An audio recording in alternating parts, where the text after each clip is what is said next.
Professionally, you own and operate a school, Mhm. Agape Montessori Homeschool. Can you tell me about that?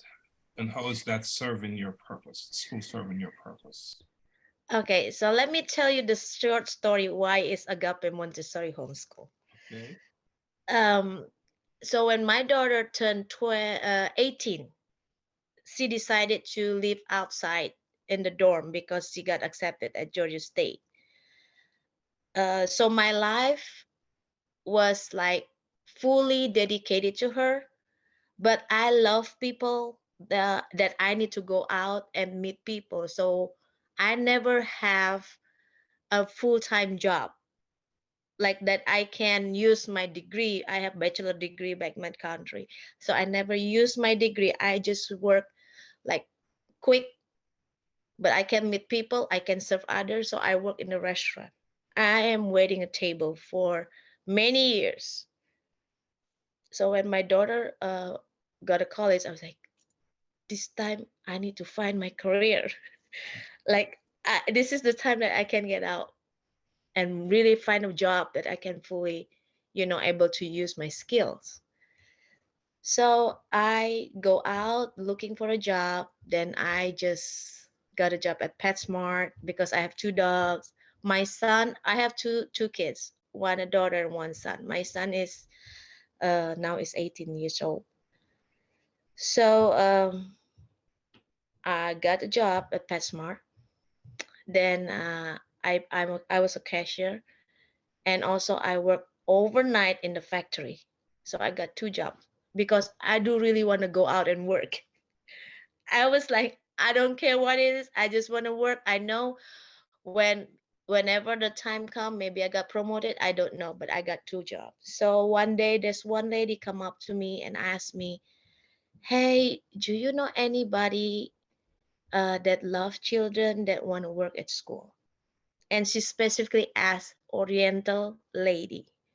And I was like, okay, I love kids and I love to teach kids, and I served the children ministry until now. So she invited me over to the school, which is the school that I was working before I opened Agape. So they like me. I love this place. That's the first time I have experience to see Montessori environment, which is just really opening my eyes like, oh, this is a nice environment for a preschool. It's not a daycare.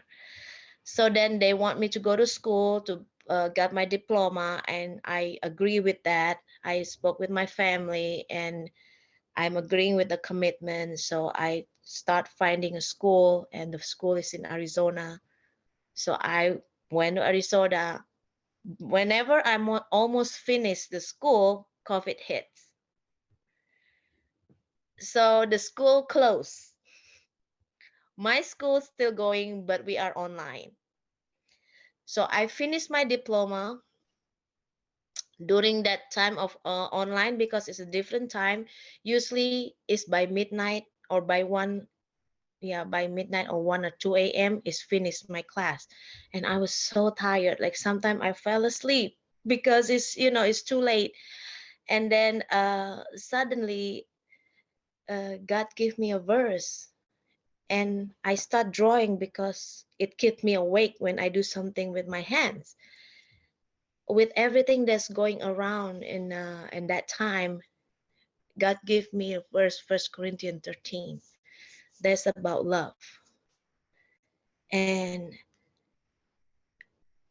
the situation that is heated over that time is really shook me because God say only true love that can able to handle the situation, and I gotta find what is the true love. So I make a picture, I make the drawings, and then I laminated it.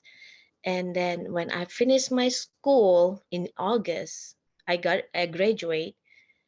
Then I have one friend from my church ask for help to babysit their son. I always babysit everybody kids all the time. Like they have asked me for help, I always do it. But this time I have my degree and I have my knowledge, so I start putting all the stuff together for whatever I have at my house. And then from that, when COVID hits, a lot of daycares are closed. So parents working at home, they will have a problem and trouble because they cannot work with, they have toddlers in their home. It's a lot of stress because they don't know how to handle the toddlers and have to work at the same time and do errands and the stress over whatever COVID. So I started to open my house to ask if anybody wants to get their children come to my house so I can help to practice my skills. And at that time, I have one kid, my friend kid, and then uh, one girl, which is the mom is my friend's mom that introduced. So I start with two in October 2020. So I met your grandson, Kenan, when I was working in my previous school. And that time I was at school and I also was training. So from that point, God gave me the name. He say, when I start to, when we grow, he slowly give me a name, give me a vision about the school is. And I don't know, I never know that the school is growing. I just follow whatever that God lead me, and I love what I'm doing. I do really love what I'm doing. It's like every day I'm waiting for it because these children is really give me uh what's it called, like energy, like I want to pour more, pour more, pour more. Every child is different, and I can see their flourish. That is like my reward. So that's kind of like where what the purpose of agape is. Agape is a unconditional love, and whoever that come in this environment in my house, they will receive it, and And that's how they grow. I can attest to that, that they are flourishing. These children, they are flourishing because, as you said earlier, my grandson and my granddaughter, you know, attended your school, and they're I'll tell you a story too. I remember once when I came to, because I often come there to pick them up, right? Mhm. I came to pick up Canaan, and he was just running around the car. He was just giving me a challenging time, and as soon as he saw you, he ran right in the car. As soon as he saw you, he made sure he got in his seat, you know. So, and that's the level of you know, of how you condition them in the right way to make sure that they're doing the right thing. They're very structured. So I commend you for that. And do you mind sharing, how can someone get in touch if they want to, you know, from the local area, they want to attend Agape? So far, um, so far for now, I'm full. Like I'm really full, but God give me words this beginning of year. Every January we start with 21-day fasting. That's how I seek God and ask what is the word for this year. So last year it was confidence for the breakthrough. That's what He gave to me. And well, when the 2020 is over, I can see that's happening because from I think the beginning of 2021, we have 14 full capacity with a staff. We have 4 staff now. I started with my girl. So a lot of people knows us from mouth to mouth because they trust us. They trust, okay, they trust, and then they invite over.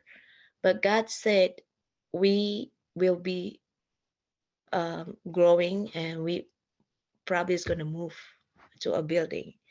I don't know when, Mr. Laxley, but when it's happened, and it's gonna be out there. Awesome.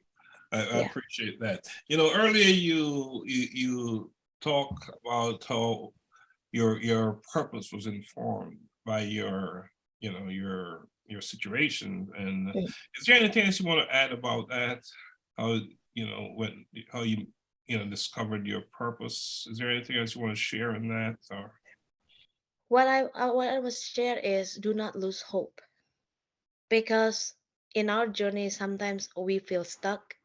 Sometimes we feel in the deep valley, that we are in the dark place, that we don't know where to go. But don't lose hope. Keep your trust, keep your eyes open up there, and keep following God. He is a faithful God. He is a very good father. He's always leads you. I don't have father figure in my life. I have father, but I don't have the figure that that what I need. But seek him, seek him. Jesus is everything. And he when you finally have that relationship, you will hear his voice and he will lead you away. Even though you're in the dark valley, he never leave you and forsaken you. So do not lose hope. Do not lose hope.